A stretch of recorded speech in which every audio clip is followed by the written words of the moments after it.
Pesakit Muhammad Izzaham pula mengalami masalah epilepsi ketika umurnya 18 tahun. Rawatan untuk pesakit ini adalah dengan menyentuh bahagian kepala pesakit dan bahagian tulang belakang. Ini disusuli pula dengan membaca amalan ayat-ayat daripada surah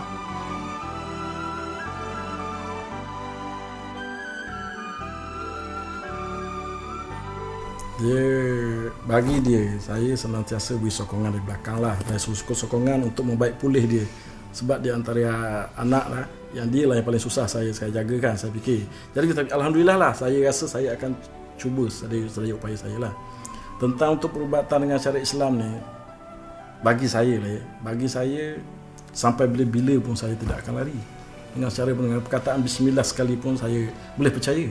Sekarang ni dia berubat dengan Ustaz Tuan Haji Lokman ni, tapi kita masih buat rawatan susulan dengan Hospital Kuala Lumpur ni. Sebab apa?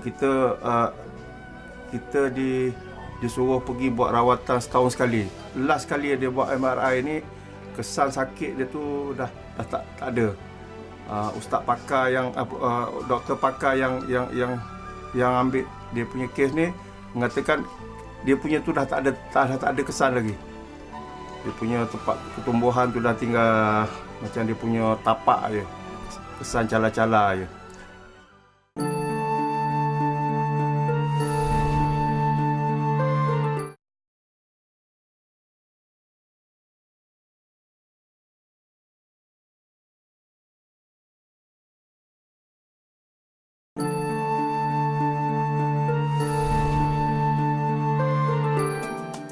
Jangan panik bila berdepan dengan individu yang menghidapi serangan epilepsi secara tiba-tiba.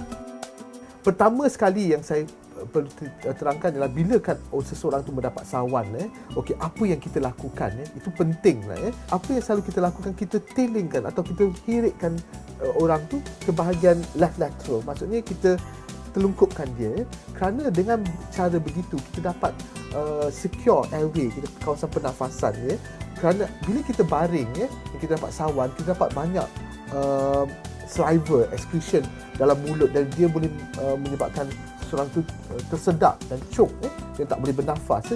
By turning them to the left, kita dapat make sure that the airway is patent, kawasan pernafasan tu ni.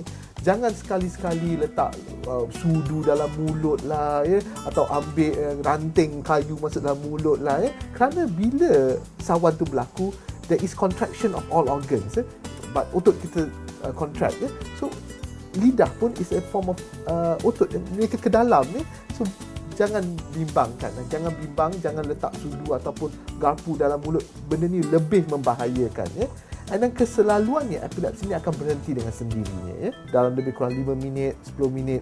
Jika tak boleh berhenti dengan sendiri, itulah yang kita kena panggil doktor ataupun ambulans, di mana kita berikan oksigen kepada pesakit supaya oksigennya banyak. Apa yang kita takut dalam epilepsi ni adalah kalau tidak cukup oksigen ke bahagian otak. Okay? Bila kita dapat epilepsi, kita mungkin kita sawan, pernafasan kita pun tak normal, oksigen mungkin tak mencukupi di bahagian otak dan boleh menyebabkan kecederaan di bahagian otak. Pencegahannya pertama ialah untuk mencegah infection di bahagian otak. Itu yang pentingnya. Vaccination untuk prevent kuman di bahagian otak. Macam orang kanak-kanak, kita ada vaccination dinamakan Haemophilus influenza, di mana kita beri injection ni kepada vaccination atau kepada kanak-kanak ni supaya mereka dapat mencegah penyakit ni dapat berlaku. Sukar untuk memastikan punca brain tumor. Diagnosis awal mampu menghalang daripada ianya merebak terlalu jauh sehingga memaksa pembedahan dilakukan. Rawatan untuk ketumbuhan otak itu terpulang pada jenis ketumbuhan itu. Kita ambil yang pertama, tumbuhan itu kalau tidak ganas, ataupun benign brain tumor. Lalu rawatan utama adalah pembedahan. Tapi pembedahan itu terpulang pada lokasi brain tumor itu. Kalau lokasinya agak dalam dekat tengah-tengah otak, itu akan membawa masalah rumit, complication daripada pembedahan agak tinggi dan agak bahaya. Kalau ketumbuhan itu agak dalam atau agak besar, walaupun ketumbuhan itu tidak ganas,